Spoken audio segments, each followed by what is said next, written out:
Bon, je vais vous dire quelque chose.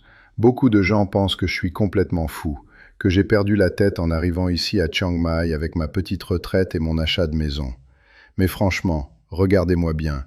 J'ai 62 ans, je suis français, je viens de Lyon, et je peux vous affirmer sans l'ombre d'un doute que je ne remettrai plus jamais les pieds en France. Jamais. Et pas parce que je fuis quelque chose, mais parce que j'ai trouvé quelque chose ici que j'aurais jamais imaginé trouver à cet âge-là. Mon nom, c'est Gérard Morel. Vous savez, c'est un nom tellement banal en France. Morel, ça veut dire morille, le champignon. J'ai passé 60 ans à écouter les blagues. Salut Gérard, tu as trouvé de bonnes morilles ce week-end? Vous imaginez, 60 ans. Mais bon, c'est comme ça, c'est mon nom. Et pour la première fois de ma vie, ce nom que je traîne depuis le jour de ma naissance, il veut dire quelque chose de différent. Ici, à Chiang Mai, Gérard Morel, ça veut dire le vieux monsieur français qui a de la chance. C'est comme ça qu'on m'appelle. Le gars qui a eu du nez. Avant de venir ici, j'ai passé 43 ans à travailler pour la même entreprise à Lyon. 43 ans. Je suis ingénieur en mécanique. Pas quelque chose de glamour, hein? J'ai conçu des pièces de moteur pour une compagnie de textile industriel. C'était un boulot stable, correct, rien d'exceptionnel. Je me levais à 6h30, je prenais le tram pendant 20 minutes, je travaillais jusqu'à 5 heures de l'après-midi, pendant 43 ans. Le salaire augmentait doucement, régulièrement, comme tout ce qui est français, très administratif. Vous connaissez la France, tout est prévisible, même le chaos est organisé. Je n'ai jamais pris de risques, je n'ai jamais changé de travail, je n'ai jamais exploré quelque chose de nouveau. J'ai juste continué. Chaque jour était une copie du jour avant. J'ai eu un mariage, Monique. On s'est mariés quand nous avions 23 ans. C'était normal à l'époque. C'était ce qu'on faisait. On achetait une petite maison dans un quartier tranquille de Lyon, en banlieue. C'était un petit pavillon avec un petit jardin derrière. Pas grand, mais c'était à nous. On avait une petite VW Golf. Nous, c'était pas des gens qui changeaient de voiture chaque 3 ans. On gardait la même. On la maintenait. On prenait nos vacances 3 semaines en été, généralement dans le sud de la France ou en Italie. Toujours les mêmes endroits. On avait des habitudes, une vie correcte, une vie française. C'est ce qu'on était censé faire, et on l'a fait. Sans se poser de questions, sans vraiment se demander si c'était ce qu'on voulait. Je me souviens qu'une fois, Monique m'a dit « Tu sais, Gérard, on a pas mal réussi. Regarde-nous. » Et j'ai regardé. Et oui, on avait réussi selon les critères français. Mais j'avais pas senti vivant. Vous me comprenez? Monique est décédée quand elle avait 58 ans. Cancer. C'était il y a 7 ans. Et là, d'un coup, je me suis retrouvé seul à Lyon, avec une maison, une retraite anticipée à 60 ans. Merci à Monique, sa pension m'a aidé à la prendre plus tôt. Et absolument aucune idée de quoi faire de ma vie. Zéro idée. Vous avez une vie qui est programmée pendant 43 ans. Vous avez quelqu'un à côté de vous pendant 35 ans. Et puis d'un coup, il n'y a plus rien. C'est vide, c'est blanc. C'est comme si quelqu'un avait appuyé sur un bouton qui disait « Recommence ». Et honnêtement, à 60 ans, recommencer, c'est pas évident. C'est même terrifiant. Les obsèques ont été un cauchemar administratif. 47 papiers à signer, des appels aux assurances, des gens qui me posaient des questions alors que j'étais en deuil. Et j'ai pensé, voilà, c'est ça la France. Même la mort est bureaucratique. Pendant 3 ans après la mort de Monique, j'ai essayé d'être un retraité français normal. J'ai rejoint un club de pétanque. C'était sur la place Bellecour, chaque jeudi matin. Les mêmes vieux gars. On jouait, puis on allait boire un café. Personne ne parlait vraiment. On regardait juste les autres jouer. J'ai pris des cours d'œnologie. J'ai appris à parler de notes de miel et d'arrière-goût fruité. J'étais assis dans une petite cave avec 12 autres Lyonnais et on sniffait du vin comme des chiens qui cherchent une truffe. C'était ridicule. J'ai bu du café au même endroit tous les matins, le même café près de la gare de Lyon. Une boulangerie qui s'appelait Maison Sylvain. Il faisait un pain de mie très bon. Je m'asseyais à la même table. J'ai nagé à la piscine municipale 2 fois par semaine. J'ai regardé les mêmes films à la télé, France 2, toujours France 2. Des drames français. Des histoires déprimantes où les gens se trompent et c'est personne leur faute. C'était moralement très sain, très recommandé par ma fille. Et c'était complètement déprimant. Vous savez, la dépression, c'est pas quelque chose qui se voit. Vous vous levez, vous faites vos trucs, vous parlez aux gens, vous souriez, vous dites « ça va bien », mais à l'intérieur, il y a un vide énorme. Et à 60 ans, vous vous dites « voilà, c'est ça pour toi maintenant. 30 ou 40 ans à attendre. » Mais attendre quoi? La mort? Vous attendez votre propre mort en essayant d'avoir l'air heureux. Ma fille me disait « Papa, tu dois rencontrer quelqu'un. » Elle habite à Paris maintenant. Elle était inquiète pour moi. Elle me proposait de m'introduire aux amis de ses copines, des femmes divorcées de mon âge. Vous savez comment c'est en France, le marché des femmes de 60 ans quand tu es un retraité de Lyon avec une maison modeste et une retraite tranquille. C'est désolant. Les quelques fois que j'ai essayé, c'était des femmes qui voulaient quelque chose, ou qui étaient amères, ou les deux.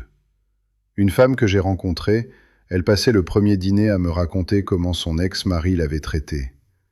Elle m'a dit qu'il l'avait abandonnée pour une femme plus jeune. Elle pleurait presque en racontant. Un autre rendez-vous, la femme a demandé combien je gagnais avant même de commander le apéritif. Elle a commencé à faire des calculs mentaux, je pouvais le voir dans ses yeux. Elle pensait, est-ce qu'il a assez d'argent pour que ça en vaille la peine? Et honnêtement, qui pouvait les blâmer? On a tous eu des vies difficiles. Elles avaient souffert, moi aussi. Mais la combinaison n'était pas heureuse. C'est mon frère qui m'a dit « Gérard, ça te tuerait d'aller en Thaïlande ?» On buvait du pastis à la terrasse d'un café. Il y avait une bande d'ados qui faisait du bruit. Il faisait froid, c'était janvier. Et le pastis était tiède parce que le serveur l'avait préparé 20 minutes avant et qu'il l'avait oublié. C'est comme ça que c'est souvent à Lyon. Tout est un peu oublié, tout est un peu gris. Et mon frère, il disait juste ça, en passant, comme une question rhétorique. Pourquoi tu irais pas en Thaïlande? T'as la retraite? T'as pas d'obligation? Pourquoi pas? Je l'ai regardé comme s'il me proposait d'aller sur la Lune. La Thaïlande? Qu'est-ce que je fais en Thaïlande? Je parle pas thaï. Je ne connais personne là-bas. Je sais pas, il a dit. Regarde autour de toi. T'es là, tu bois du pastis tiède sur la presqu'île, il fait froid, tu regardes des ados faire du bruit, et tu me dis pas que tu serais mieux ailleurs? C'était une question rhétorique, mais elle a resté dans ma tête. Pendant quelques semaines, je l'ai ignorée. Puis un soir, j'étais à la maison seul, et j'ai regardé YouTube. Et j'ai trouvé quelques vidéos de retraités français qui vivaient à Chiang Mai. Des vidéos de gars qui parlaient d'un coût de vie incroyable, de nourriture délicieuse, de temples magnifiques, et, oui, de femmes belles et jeunes qui les trouvaient mignons. Et j'ai pensé, ok, c'est n'importe quoi. C'est du fantasme pour vieux qui regardent trop la télé. Ces gars, ils sont juste en train de vendre un rêve. Je pensais que c'était une arnaque. Mais j'ai continué à regarder. Et puis j'ai décidé, juste pour voir, juste pour l'expérience, juste pour prouver à mon frère qu'il avait tort, de passer 2 semaines en Thaïlande en tant que touriste. Juste pour vérifier de mes propres yeux. C'était 5 ans ago. J'avais 57 ans. Et je suis arrivé à Bangkok, puis j'ai pris un bus pour Chiang Mai. Ce bus, c'était 10 heures. 10 heures assis dans un bus bruyant avec des gens partout et des vidéos de films thaï jouant trop fort. Pas agréable. Je me suis endormi 2 fois. Je me suis réveillé avec ma tête contre la fenêtre. Pas confortable. Je vais vous dire la vérité crue. Dès que j'ai descendu de cet avion à Bangkok, j'ai senti quelque chose. C'était l'air d'abord. C'était chaud, vraiment chaud. Ça m'a frappé comme une vague. C'était humide. Ça collait à la peau, ça collait à mes vêtements. J'avais mis un costume, vous imaginez? Un costume en Thaïlande en juillet, et ça a pris 2 minutes avant que je sois trempé. Et c'était, comment je dis, c'était vivant. La Thaïlande était vivante. Tout était bruit, couleur, mouvement, vie. Et moi, après 60 ans de vie tranquille, morte à petit feu, j'ai senti mon cœur commencer à battre plus vite. J'ai pensé, ok, peut-être que mon frère avait raison. Je suis allé à Chiang Mai parce que les vidéos YouTube en parlaient. C'est pas plus compliqué que ça. Et le premier jour, après avoir laissé mes bagages à l'hôtel, j'ai loué un petit scooter. J'ai mis un casque, pas vraiment de ma taille, et j'ai roulé sans savoir où j'allais. J'ai fini dans le Niman, ce quartier qui est plein de cafés, de jeunes gens, de vie, de couleurs, de petites boutiques d'art, de restaurants haut de gamme. C'était comme arriver dans une autre dimension. À Lyon, vous avez Presqu'île, qui est historique et beau, mais c'est mort. C'est juste des pierres. Ici, c'est vivant. À chaque coin de rue, il y a quelque chose. Un restaurant, un café, un petit artisan qui fait quelque chose. Et j'ai arrêté mon scooter devant un petit café qui s'appelait Wake Cup. À la table à côté de moi, il y avait une femme thaï. Elle avait environ 35 ans. Elle était toute seule, elle lisait un livre en anglais. Et elle a croisé mon regard. Elle a souri. Et puis elle a dit « Vous êtes français ?» En français. Son accent était terrible, mais elle avait essayé. Et voilà, c'était comme ça. Un sourire, une question simple. Et mon cœur, qui avait battu lentement pendant 60 ans, il a commencé à vraiment battre. Je me souviens pas exactement ce qu'on s'est dit. On a discuté pendant 1 heure. Elle s'appelait Porn. Je sais, ça sonne bizarre pour les oreilles français, mais c'est un prénom thaï courant, ça veut dire porte. Elle était employée de banque. Elle parlait un bon anglais. Elle avait étudié à l'université. Et elle était gentille. Elle était intéressée. Pas intéressée dans le sens de « tu as de l'argent », mais intéressée dans le sens de « tu m'intéresses, toi, tu sembles intéressant, tu as quelque chose d'une vie que je ne vois pas souvent ». Elle m'a parlé de sa famille, de ses frères et sœurs, de son travail à la banque. Elle m'a demandé où j'habitais, ce que je faisais, pourquoi j'étais à Chiang Mai. Et j'ai senti quelque chose que je n'avais pas senti en 35 ans. J'ai senti que quelqu'un me voyait vraiment. Pas comme un mari de Monique, pas comme un ingénieur avec un numéro, comme Gérard, juste Gérard. Quand j'ai quitté le café, je me suis dit « Ok Gérard, ça c'est juste un flirt sympa avec une femme thaï. Ça veut rien dire, c'est juste le premier jour. Demain tu vas aller visiter un temple et ça va devenir normal. C'est juste la Thaïlande. » Mais c'est pas devenu normal. Parce que le lendemain, Porn m'a envoyé un message sur Facebook. Oui, tout se fait sur Facebook en Thaïlande. Et elle m'a demandé si je voulais qu'elle m'accompagne au Night Bazaar. Et j'ai dit oui. Pendant ces 2 semaines, j'ai passé du temps avec Porn. On allait manger des nouilles dans un petit restaurant près de son travail. C'était un petit resto avec une femme très âgée qui faisait les nouilles elle-même. Elle s'appelait Noix, pas la même que ma noix d'aujourd'hui. Elle faisait un bouillon de poulet incroyable. C'était clair, c'était épicé, c'était parfait. On promenait en scooter, c'était très différent de ma conduite française. Ici, on pouvait aller où on voulait, pas de feu rouge, pas de règles. On allait dans des petits restaurants que je n'aurais jamais trouvés tout seul. Un petit resto qui vendait seulement des brochettes grillées, des satés et de la sauce cacahuète maison. Et Porn, elle était généreuse avec moi. Elle me montrait sa ville. Elle me présentait à ses amis. Ses amis trouvaient que j'étais sympathique. Et honnêtement, je me sentais vivant. C'est le seul mot. Vivant pour la première fois en années. Avant de partir, j'ai dit à Porn, je dois aller en France, je dois réfléchir. Mais je vais revenir, je le sais. Et elle a dit quelque chose que j'oublierai jamais. Elle a dit, tu vas être heureux ici, je le sais. Tu viens du pays froid, tu arrives au pays chaud. Ton cœur va décider pour toi. Tu vas revenir. Je suis revenu en France, et pendant 3 mois, j'ai vendu la maison. Je me suis occupé de tous les papiers, les taxes, les notaires, les agences immobilières. C'était une douleur. Les agents immobiliers me proposaient tous des prix différents. Il fallait rénover la cuisine, il fallait repeindre les murs. J'ai dépensé 5 000 € juste pour préparer la maison à la vente. J'ai dit au revoir à mon frère, à ma fille, à mes amis du club de pétanque. Et honnêtement, quitter la France, ça n'a pas été aussi difficile que j'aurais cru. C'était comme de laisser une vieille amie qui vous a aimé, mais qui vous rendait triste sans le vouloir. J'ai même pas pleuré. J'ai juste pensé, bon voilà, la vie change. Avec l'argent de la maison, environ 160 000 €, moins les taxes et les frais, je me suis retrouvé avec environ 120 000 €. C'est exactement suffisant en Thaïlande pour vivre comme un roi pendant des années. Ou pour acheter une petite maison. Et c'est ce que j'ai fait. J'ai acheté une petite maison à Chiang Mai, pas loin du Niman. Rien de fou. 3 petites chambres, un jardin avec des manguiers et des bananiers, une cuisine. 30 000 €. Au lieu d'être propriétaire à Lyon avec une maison qui me coûtait de l'argent, de l'énergie et de la frustration, les taxes, le chauffage, la maintenance. J'étais propriétaire à Chiang Mai avec une maison où je pouvais vivre du rêve. C'est fou, non? Et voilà comment je suis arrivé ici. C'est pas une histoire folle. C'est pas une histoire de gars qui a tout abandonné pour un fantasme. C'est une histoire simple.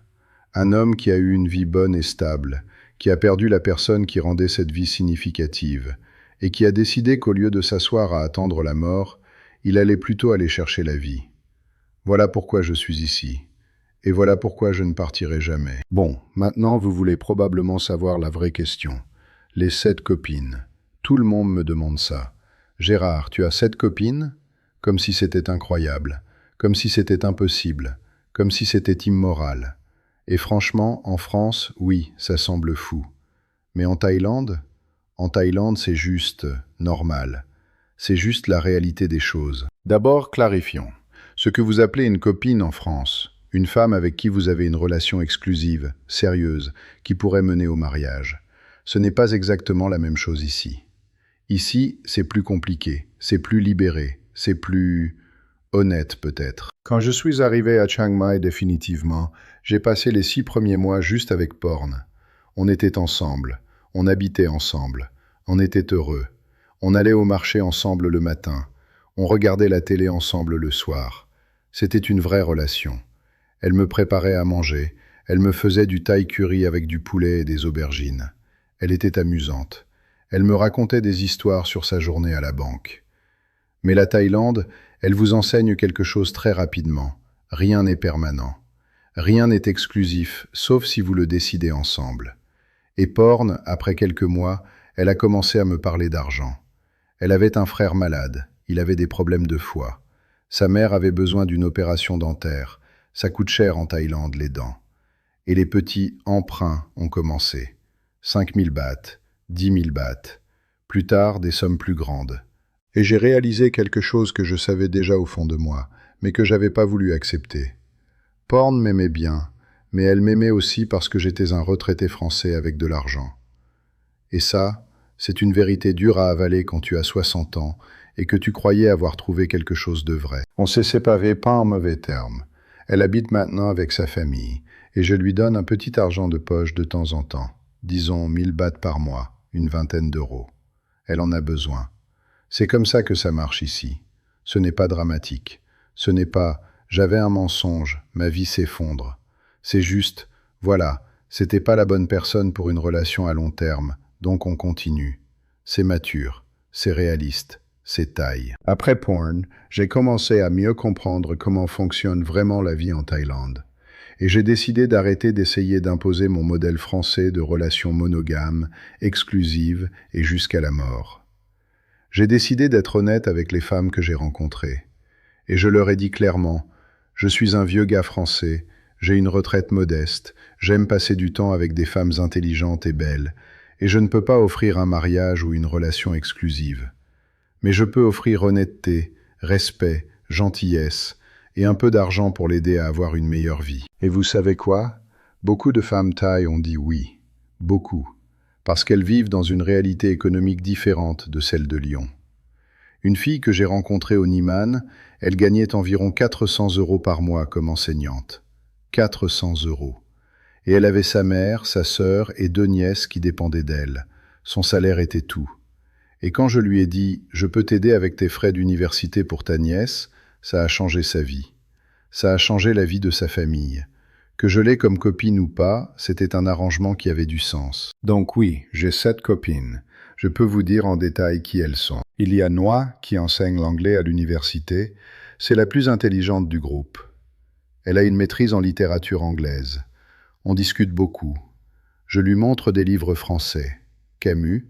Je lui ai donné L'étranger. Elle me montre des écrivains thaïs. Elle me fait lire Kun Chang Kun Fen en traduction anglaise. Elle demande mon avis. Elle me demande ce que je pense de la philosophie existentialiste. On va à des cafés sympas le mercredi. Il y a ce petit café sur la rue Ratchadamnoen qui fait un cappuccino incroyable. Noa commande un thé à la menthe. On s'assoit, on parle pendant 2 heures. Des fois on se dispute.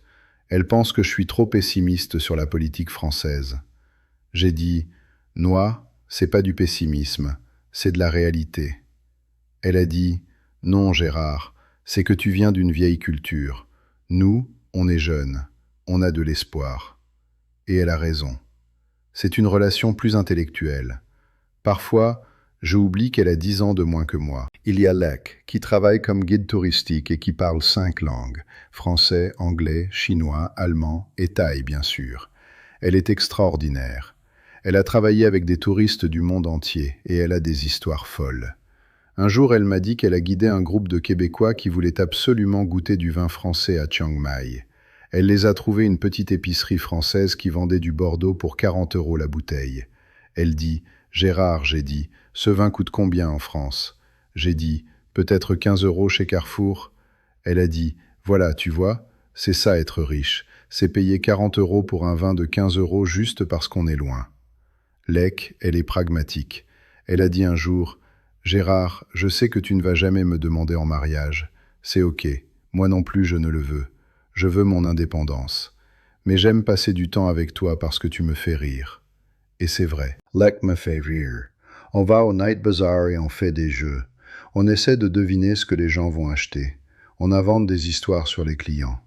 Celui-là, il va acheter quelque chose pour impressionner sa petite amie, mais ça ne va jamais marcher. C'est comme avoir une amie, pas vraiment une copine. Il y a May, qui est mère célibataire et qui vend des brochettes grillées au marché. Elle a 2 enfants. Un garçon de 10 ans, une fille de 7 ans. Son mari l'a abandonnée quand elle était enceinte de la fille. Depuis, elle élève les enfants toute seule. Elle se lève à 4 heures du matin chaque jour pour préparer les brochettes. Elle achète la viande au marché de gros, elle la coupe, elle l'enfile sur les bâtons, elle la grille. Elle vend au marché de 5 heures du matin à 10 heures. Puis elle rentre, elle lave les vêtements, elle prépare le repas, elle fait les devoirs avec les enfants.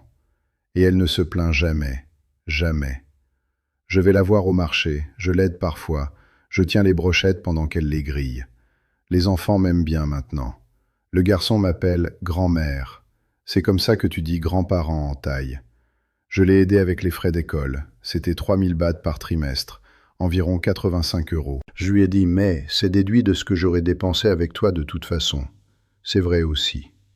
Au lieu de manger au restaurant avec May, je l'aidais avec l'école et on prend un café. Et la fille, elle est brillante. Elle parle maintenant un peu d'anglais grâce à sa mère. Je vais les voir manger du khao tom. C'est du riz avec du bouillon, c'est très simple, très bon, au marché, et on parle de la vie. May me dit comment ça a été dur avec son mari. Elle dit « Gérard, les hommes thaïs, ils ne sont pas comme les hommes français. Ils ne prennent pas la responsabilité. Toi, tu aides. Merci. » Et je pense « Non, non, c'est juste que tu as eu de la malchance.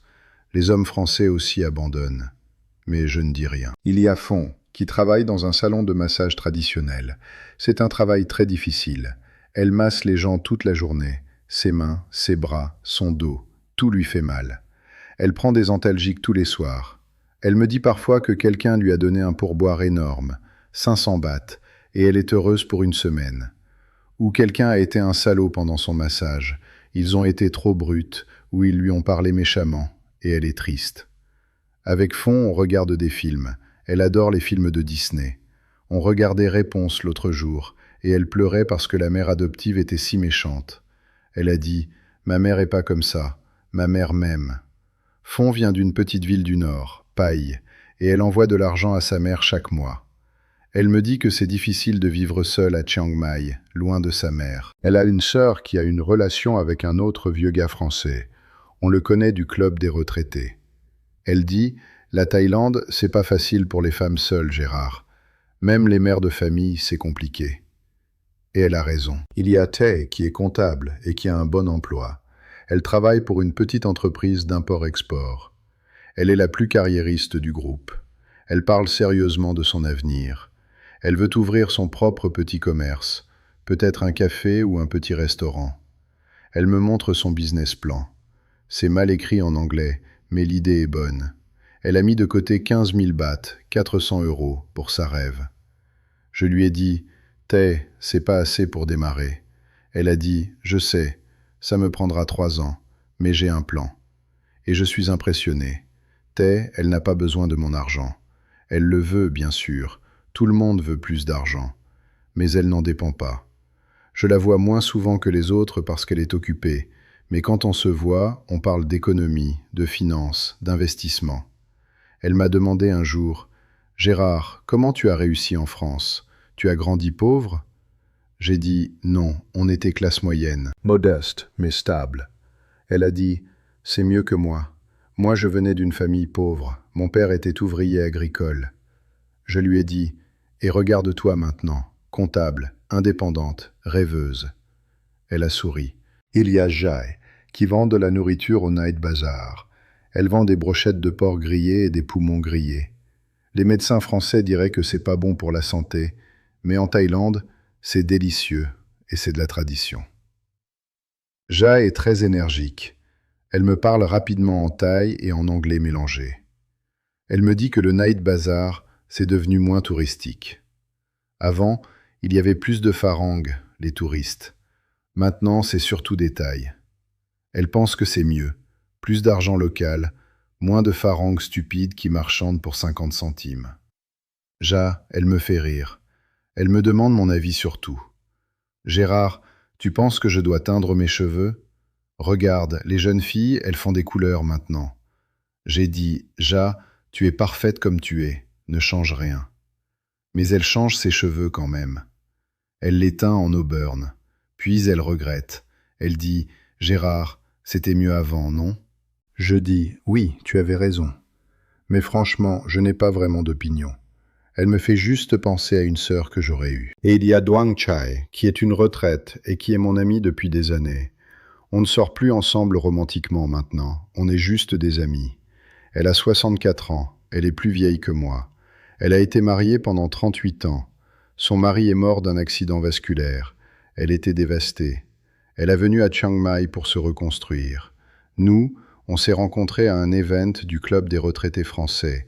C'est une petite réunion mensuelle où les vieux gars français se réunissent pour parler de comment on manque la nourriture française et comment la Thaïlande est bizarre. Duong Chai était venu avec une amie.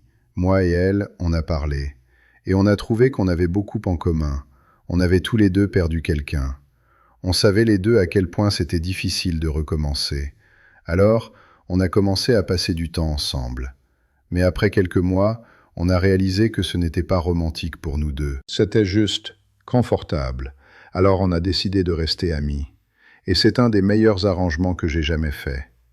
Duong Chai me comprend. Elle sait ce que c'est d'être seule. Elle sait ce que c'est d'aimer quelqu'un et de les perdre. Avec Duong Chai, j'ai pas besoin de faire semblant.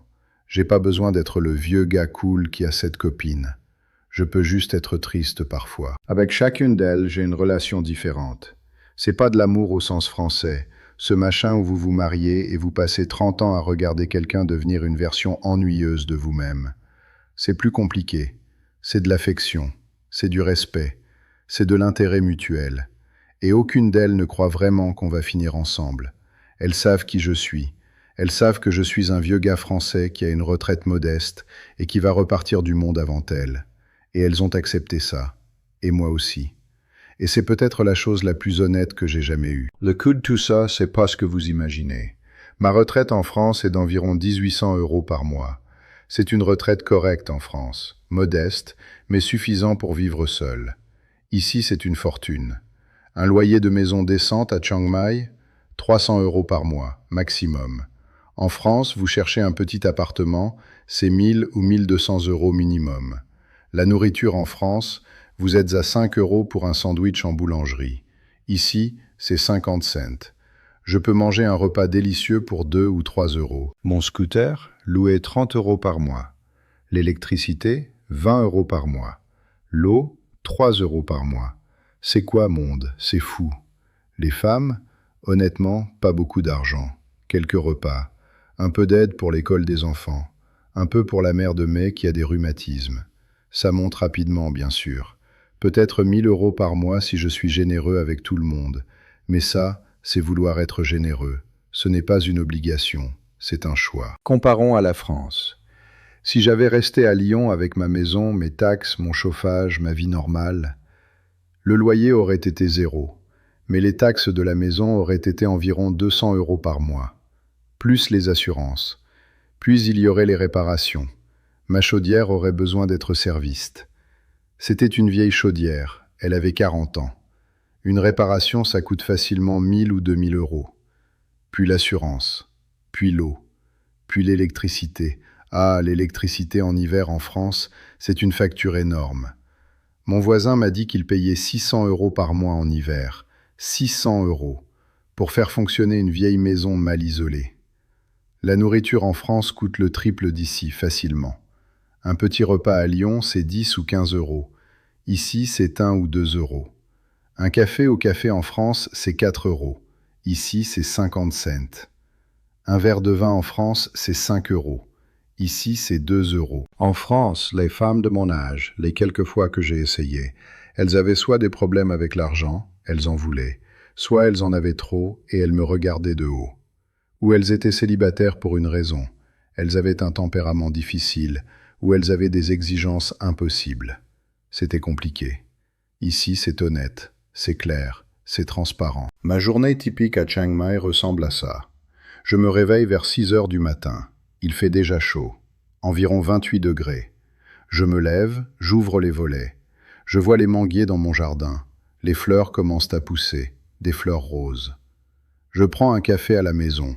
Je fais mon propre café avec une petite cafetière française que j'ai apportée de Lyon. C'est le matin que je l'utilise. Elle me coûte 5 euros en électricité par mois.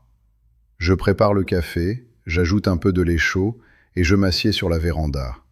Je regarde la rue se remplir de gens. Les vendeurs qui déploient leurs petits stands.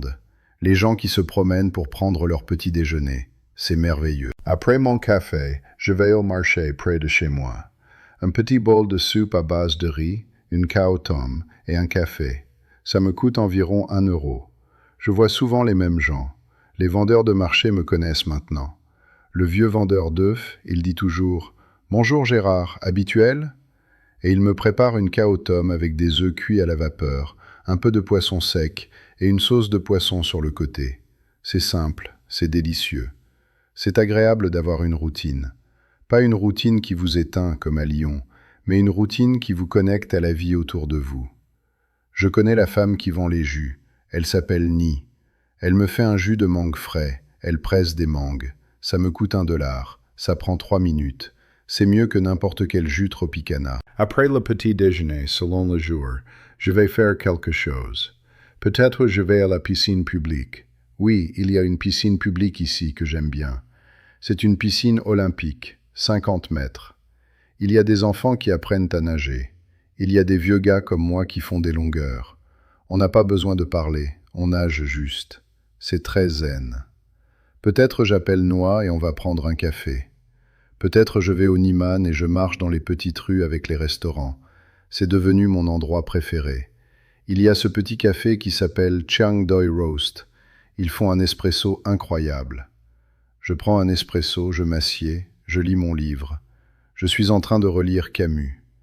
Peut-être j'aide May au marché. Je lui donne un coup de main avec ses brochettes. Je tiens la viande, elle grille. On parle, on rit. Ses enfants arrivent de l'école et ils courent vers moi. Peut-être je m'assieds à la maison et je lis un livre. Je lis beaucoup. Beaucoup plus qu'à Lyon. J'ai le temps. J'ai la tête libre. Je lis des auteurs français, Camus, Sartre, même quelques romans récents. J'ai acheté Un monde sans fin de Ken Follett. C'est 2 euros dans une boutique de livres usagés. Et j'aime ça. Je peux lire sans interruption. Personne m'appelle du travail. Personne ne m'attend. Le midi, je vais manger quelque chose. Une petite assiette de riz avec du curry et du poulet. Des nouilles avec un peu de poisson grillé. Une omelette thaï. Ils font une omelette très fine avec de la sauce de poisson sur le dessus. De la soupe. Il y a ce restaurant au Niman qui fait un panang curry qui est absolument incroyable. La sauce est riche, elle a des cacahuètes, de la crème de coco, du curry pâte, et c'est parfait. Ça va être délicieux, et ça va me coûter 1 ou 2 euros. Et je remarque quelque chose de très différent de la France. En France, on mange vite. On mange pour remplir le ventre. On regarde l'heure. On pense au travail qui nous attend. On suit des règles. Vous mangez à midi, vous êtes de retour au travail à 13 heures. Ici, manger, c'est un événement. C'est un moment de calme. On s'assoit. On prend le temps. On parle avec le propriétaire du restaurant. On parle avec les autres clients. On regarde les gens passer dans la rue. C'est savoureux. C'est une célébration quotidienne. Les Thaïs ont compris quelque chose que les Français ont oublié, que manger devrait être un plaisir, pas une obligation, que manger devrait prendre du temps, que manger devrait être partagé. Je vais au restaurant de Porn maintenant. Pas la même Porn que ma première copine, une autre Porn. C'est un petit restaurant thaï authentique, pas touristique. Elle fait une soupe de crevettes absolument délicieuse. C'est épicé, c'est acide, c'est parfait. J'y vais 2 fois par semaine. Elle me donne une portion double parce que je suis vieux et maigre, elle dit. Elle plaisante. Elle dit « Gérard, tu dois manger plus, tu disparais ». Le soir, c'est variable. 2 ou 3 soirs par semaine, je vois une des femmes. On va manger ensemble. On va marcher dans les petites rues du Niman. On va au cinéma. Chiang Mai a des cinémas sympas avec des fauteuils réclinables. On regarde des films thaïs ou des films américains. Ou on va s'asseoir sur les petites chaises en plastique des restaurants de rue et on regarde les gens passer. On boit un café. On parle. Les autres soirs, je passe du temps à la maison. Je lis. Je regarde des vidéos sur YouTube. Je regarde beaucoup de contenu français. Les nouvelles, les films, les documentaires. Ça me connecte à la France un peu. Je parle avec ma fille sur Skype. C'est difficile avec le décalage horaire. Elle est à Paris, je suis ici. Quand elle se réveille, je vais dormir. Mais on trouve toujours un moment. Elle m'appelle, elle me parle de son travail, de son copain, de sa vie. Elle me dit « Papa, tu m'as pas parlé depuis 2 semaines. » Et je pense « Ah oui, c'est vrai. » Je perds le sens du temps parfois. Ou je vais dans un petit bar sympa où je connais le barman. C'est un gars du Yunnan, en Chine, qui est venu en Thaïlande il y a 10 ans. Il s'appelle Chen. On parle de la vie, du monde, de la politique.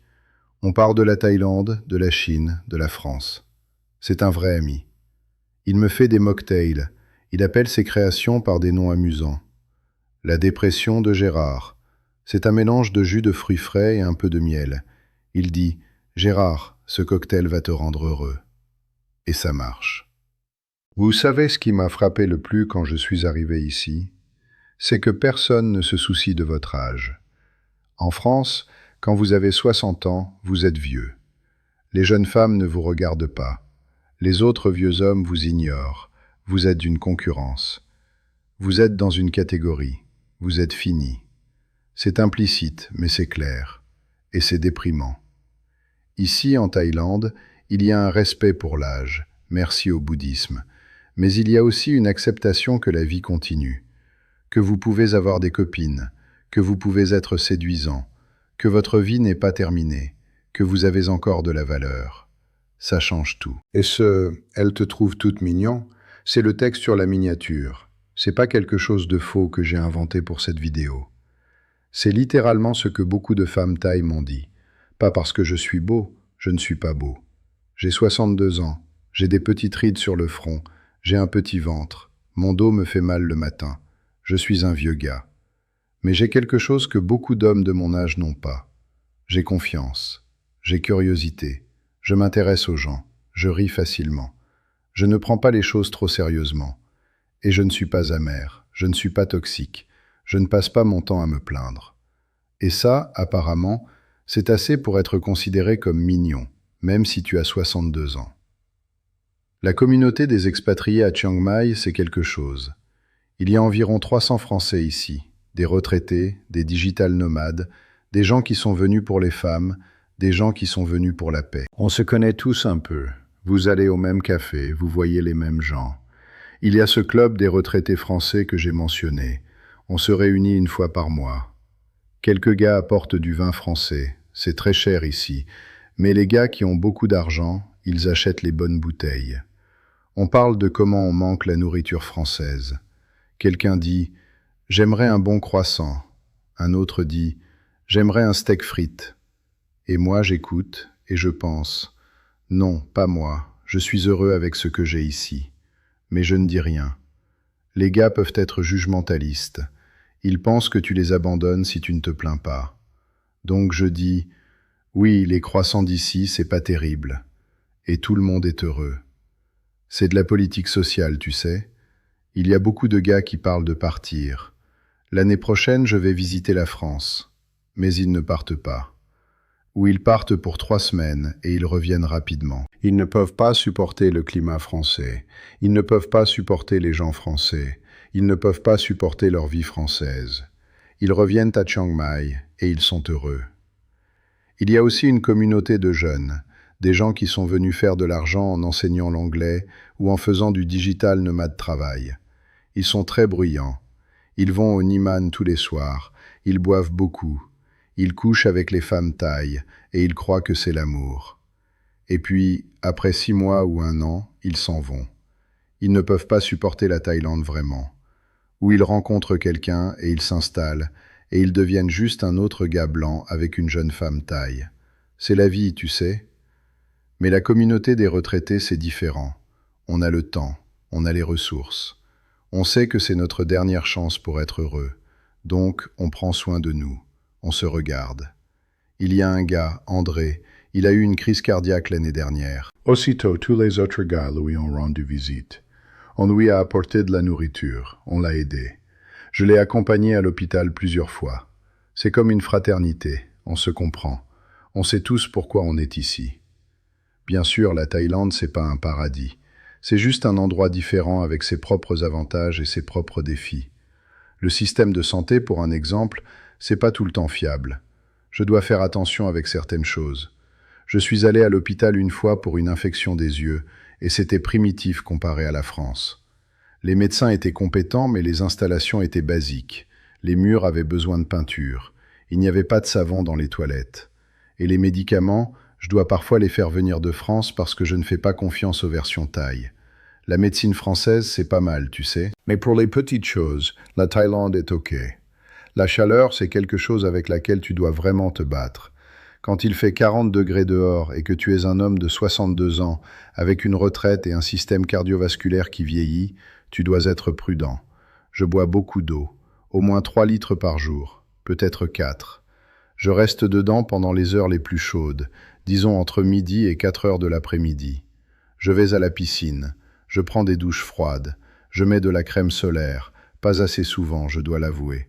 Mes mains sont tachées du soleil maintenant. Mais c'est un stress constant pour ton corps. En France, il faisait froid, mais c'était plus facile physiquement. Ici, tu dois vraiment faire attention. Mais mentalement, j'aime la chaleur. C'est un rappel que je suis en vie. La bureaucratie thaï, c'est un cauchemar. C'est pire qu'en France, et c'est pas facile en France. Pour renouveler mon visa, c'est une odyssée chaque année. On te dit une chose un jour, une autre chose le lendemain. Il faut des documents que personne ne peut expliquer comment obtenir. C'est frustrant. Et tu dois être patient, très patient. Je dois remplir des formulaires en thaï, je dois aller à l'immigration, je dois attendre. Et quelquefois, il manque une petite signature, et tu dois recommencer tout. Ou tu dois payer quelqu'un pour gérer ça pour toi. J'ai un agent maintenant qui s'occupe de mon visa. Je lui donne 700 bahts, environ 19 €, et il arrange tout. C'est facile maintenant. Mais c'est une dépense supplémentaire que j'aurais pas eue en France. L'isolement, ça peut être réel aussi. J'ai des amis ici maintenant, mais je ne vais jamais avoir la profondeur de relation que j'avais en France, avec mon frère, avec les gens avec qui j'avais grandi et travaillé pendant 43 ans. Mes amis ici, les expatriés, ils vont partir, ou je vais partir. Ou ils vont se marier et disparaître, ou je vais mourir. C'est la nature des relations d'expatriés. Elles sont intenses et temporaires. Et parfois, le soir, quand je suis seul à la maison et que je pense à ma vie, je sens cette solitude. Pas dépression, pas regret, juste solitude. L'absence des gens que tu as connus pendant des années. L'absence du contexte.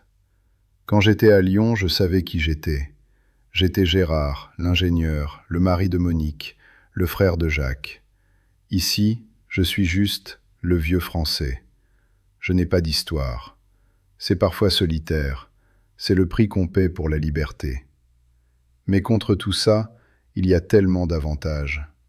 Le soleil qui brille tous les jours, la nourriture qui est toujours délicieuse, le respect que les gens te montrent, la liberté de décider ta journée, la possibilité de réinventer sa vie à 60 ans, l'absence de pression sociale.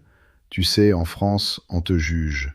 On juge ta maison, on juge ta voiture, On juge tes vêtements. Ici, on s'en fout. L'absence d'ennui. La sensation que chaque jour est nouveau et intéressant. La gratitude que les gens te montrent quand tu les aides. Ces choses, tu ne peux pas les acheter avec de l'argent. Elles ne se vendent pas à Carrefour. Elles n'existent pas en France, du moins pas pour moi. Et puis, il y a les 7 femmes. Ça fait rire beaucoup de gens. Les hommes trouvent que c'est injuste. Pourquoi eux, ils n'ont pas 7 femmes? Les femmes trouvent que c'est pathétique. Mais voilà la vérité. En France, à 60 ans, tu n'as pas 7 femmes. Tu as 0 femme. Ou tu as une femme et c'est la vie que tu avais avant, qui t'étouffait. Ici, j'ai 7 femmes dans ma vie. 7 relations différentes. 7 connexions différentes. 7 façons d'être aimé et apprécié. Et franchement, c'est plus enrichissant que d'avoir une seule personne à côté de toi qui te rend malheureux. C'est plus honnête aussi.